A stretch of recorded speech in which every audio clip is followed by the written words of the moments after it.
Hi guys, шинэ бичлэгтэй тавтай морил. Тэгээд өнөөдөр гарчган дээрээс харж байгаачлан Солонгос сурахын давуу болон сул талыг ярих гэж байна.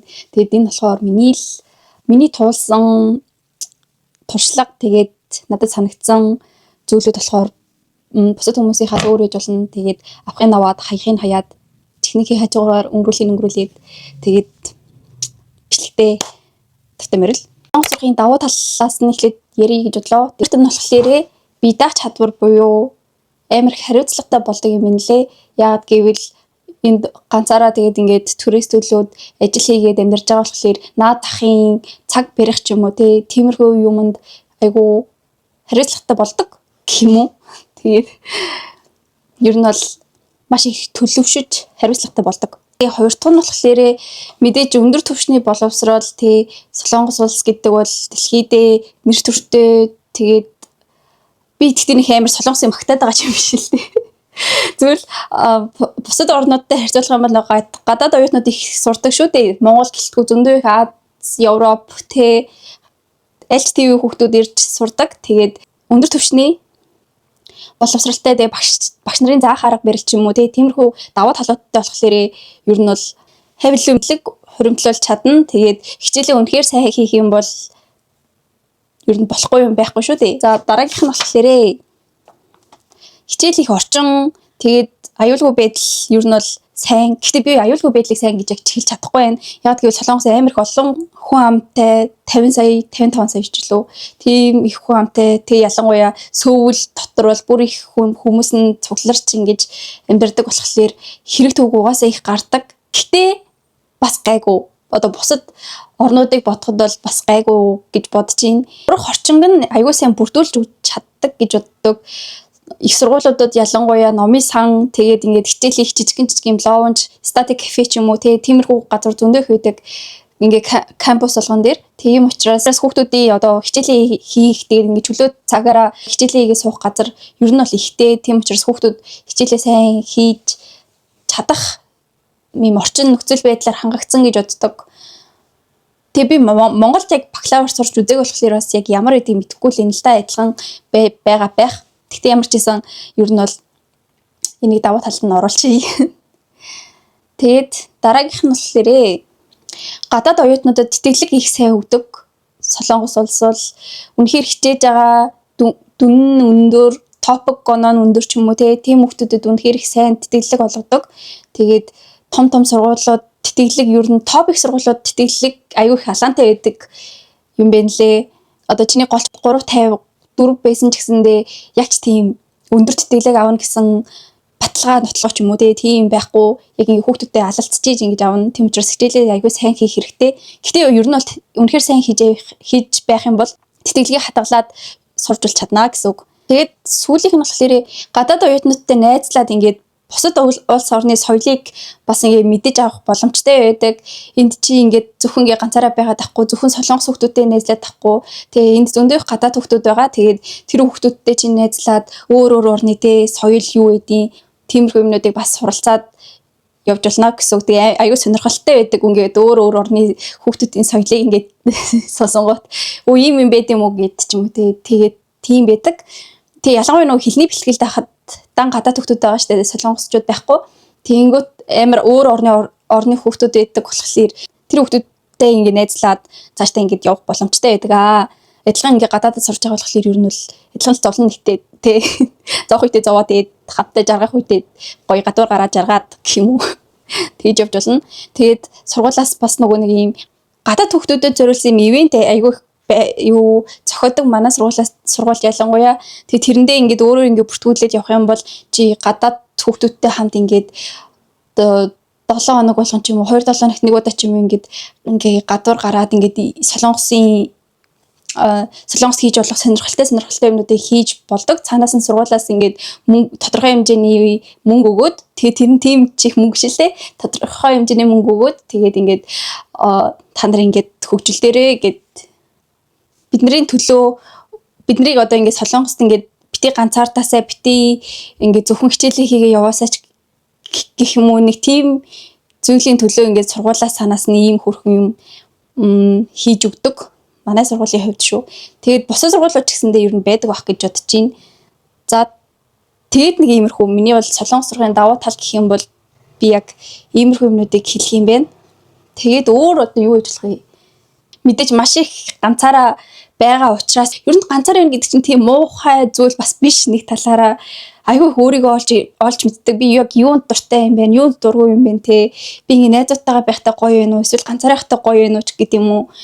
Тэгээд чи угаасаа ганцаараа гадаатай учраас юу хүснээ хийж болно. Тэгээд тэр бол чиний сонголт яаж авах нь. Тэгээд ер нь бол нэг тиймэрхүү. За одоо сул талуудыг би ярий. Сул талууд бол ер нь жоохон ихтэй гэж бодож байна. Ялангуяа төлбөрөө өөрөө төлдөг хүүхдүүдэд бол бүр ихтэй гэж бодож байна.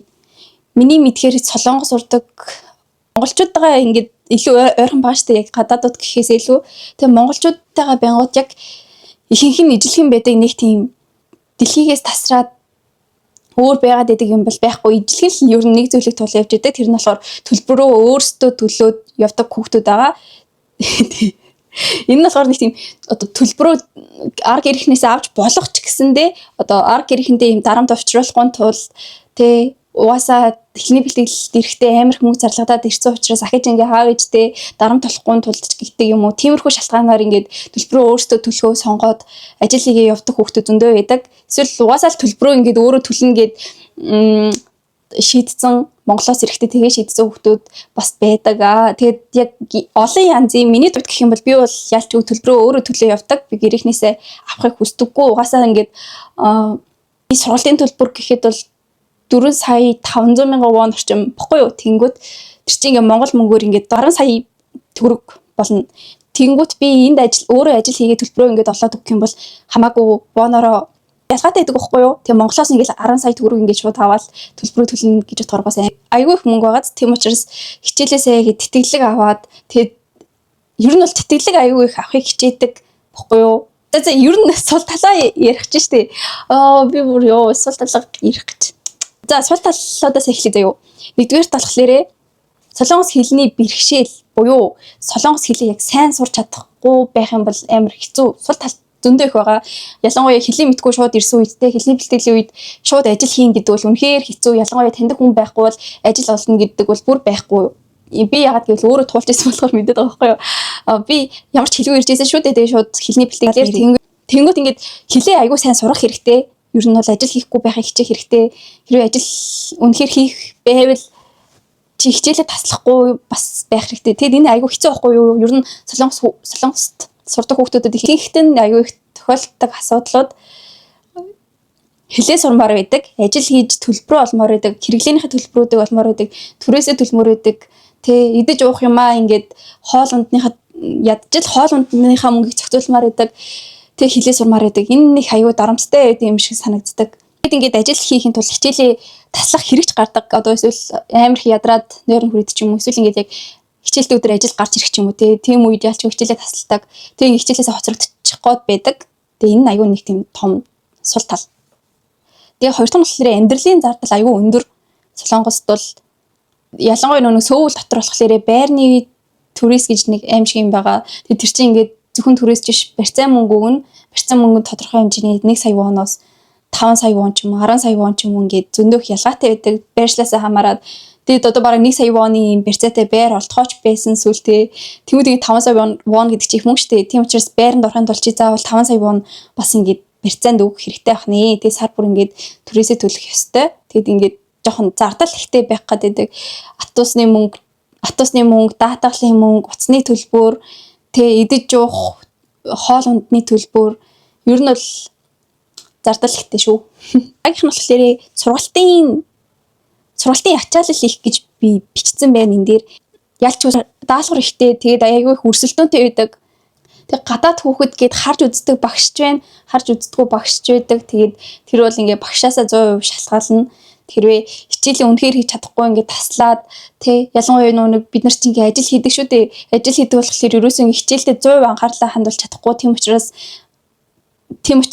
хичээлээсээ хоцрогдчих гээд байдаг. Ягаад гэвэл их хэлээрээ сураад тий сонсоод ингээ байж байвал өөр штэ. Тэгэхгүй ингээ шал танихгүй улсынхаа хэлээр ингээ бакалаврт их сургууль сурна гэдэг бол үнэхээр амаргүй. Маш амаргүй цаг үед. Туйлын амаргүй байсан. нэг амаргүй Бас амаргүй. амаргүй Энэ амаргүй.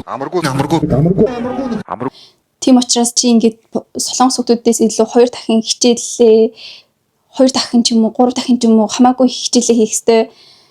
Одоо ялангуяа мэрэгжлийн хичээл надад бол амар хэцүү байдаг. Чи тэр хичээлээ ингээ ойлгохын тулд эхлээд тэрийг орчуулаад дараад ингээ бодоод яг юу вэ? Тэр солонгос хүмүүс болохоор шууд ингээл багшийн ярьж байгаа юм ингээд шууд ингээд өөрийнхөө хэлээр сонсоол ингээ ойлгочихж байгаа шүү дээ. Тэгвэл бид нар болохоор ингээд сонсоод ойлгодоггүй. Би бол одоо яг эхний нэг семестртээ яг тийм чихээ одоо дүлийн байна гэх юм уу. Одоо хэдий топог оноотой ч гэсэндээ үнэхээр яг тэр багшийн яг юу яриад байгааг ойлгодоггүй байдаг. Чихонгоогоогүй гэдэг юм а тэрийг яг. Тэгээд ингээд сүулдэ ингээд аажмаар сонсоод одоо мэдгүй өгнүүдэд тэмдэглэж аваад тэр хичээл орохынхаа өмнө тэр хичээлийнхаа одоо номноос мэдгүй өгнүүдээ хараад ч юм уу жижиг ер нь хичээлээ ойлгоно. Тул талын дөрөвдөх нь болохоор ганцаардал тэгээ соёлын ялгаа гэж би бодож байгаа.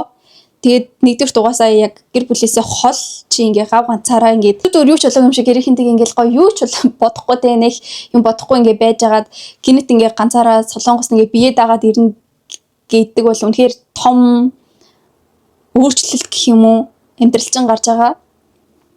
Тэгээ тэрийг ингээ хүлээж авахд бас цаг хугацаа тодорхой хэмжээний цаг хугацаа ордог юм байна лээ. Тэгээ энэ болохоор гэр бүлээсээ хол байна гэдэг болохоор ингээд заримдаа гоё юм шиг мөртлөө заримдаа ч гэхдээ ер нь бол жоохон хэцүү ялангуяа өвдөхөд айгүй хэцүү байдаг.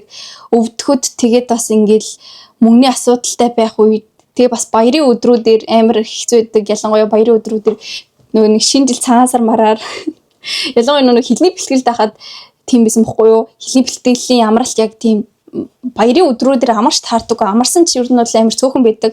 14-өөс нэг 17 хоногийн ч юм уу тийм амралттай байхгүй юу? Тэгээ тэр үедээ ингээд Монгол явчих гингүүд ажил хийж түрээс мөрөөс төлбөрийн хэмээрээд Монгол явчингууд тэр төлбөрүүдээ төлж чадахгүй дээрээс нөгөө онгоцны тикетний үн гэж амар юм байдаг шүү дээ. Тэгээд тийм учраас угаасаа нэг явж чадахгүй. Тэгээд яг баярын өдрүүдээр аюу хэцүү байдаг. Цагаан сар шинжилээр наадмар ч юм уу Гэхдээ би бол нөгөө бакалаврт ороод ядаж нэг зундаа нэг яваад байгаа. Хэдий төлбөр төлөх байсан ч гэсэндээ хэрвээ тэтгэлэг авсан бол анх ингээ хэлний бэлгэлт бол угаасаа ингээд яачч явъя гэд явж чаддгүй байсан. Тэр үед ингээд ганцаардаал тэгэл ингээ видео колоор нэг гэрийнхэнтэйгээ яриад тэгэл ингээ гэрийнхэнтэйгээ хамт байсан бол гоё доо гэж бодвол тэгэл тиймэрхүү үе зөндөө их амар хэцүү байдаг гэсэн над миний хувьд бол за тэгээд 5 дугаарт гэх юм бол ажил олоход үнэхээр хэцүү байдаг. Энийг бол солонгос сурж байгаа хүмүүс бараг бүгдээрээ мэддэг. Хамгийн том одоо сул тал гэх юм уу. Ялангуяа хэлгүй үнд бол бүр ингээд сул талын тал. Хэлтэй үнд бол яг нэг цагийн ажил олно л доо ингээд ажлын заруудаар ч юм уу яаж игээд оюутнууд нэг ажлыг хориотой байдаг байхгүй юу. Тэгээд ажиллах зөвшөөрлөө аваад яг ажиллаа хийж болно.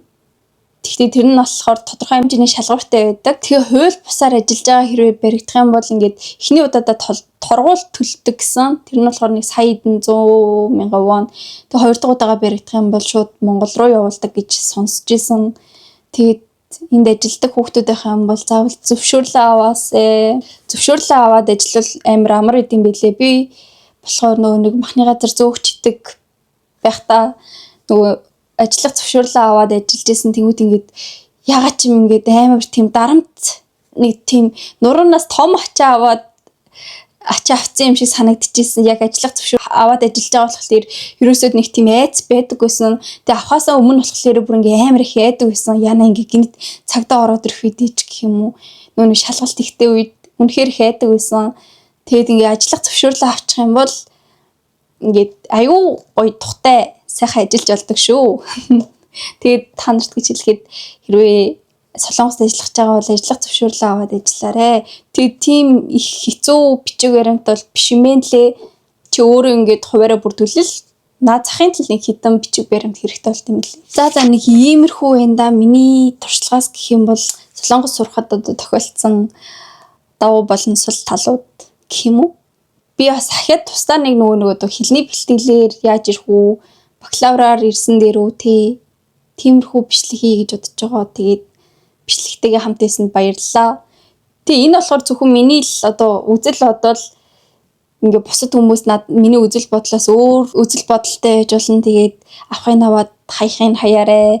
Миний туулсан юм би яг одоо өөрөө ажил хийж төлбөрөө олдог оюутны хувьд нэг иймэрхүү байна. Тэгээд бичлэгтэйгээ хамт байсанд баярлалаа. Тэгээд дараагийн бичлэгээр уулзлаа. Баяртай.